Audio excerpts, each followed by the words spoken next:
Kublai siboni pigi perlom, berngapnya sobai pi saisin, hagan dengan channel kedua Western Brand JK. Mentang ni keren biang ha kabaya dai wadu ni kucing jingpang bo shirkai wadon hapo ka jala mekhlaya ka jungi.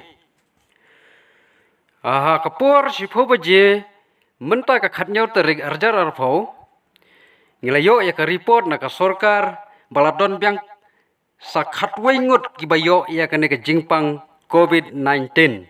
Kajington jung uni kucing jingpang ha ka jala mekhlaya jungi kalapoi sa ka laispa lai phonyongut. Kinong pang ki bathmai Kibalayo kat kum ke report hakan ka sengi ka khatnyau terik nyau panai arjar arpau kilong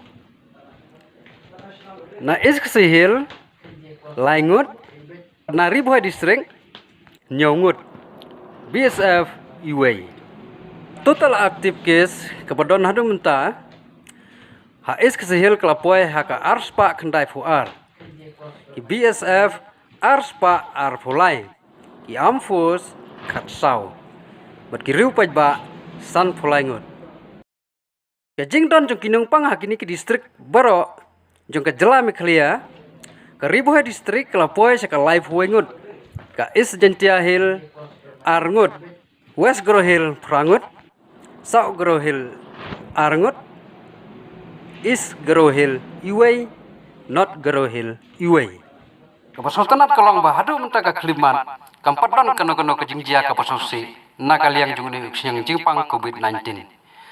Katkum ke report kumto arngut ki balayap iwe gelung buat iwe doktor. Buat balayau rikubar kelong sop nyongut hadu menta ke klipmat. Kumta la kerpat iki pajba baro bakin long ki bahusiar. Buat burenti iya ki anjung ka sorkar.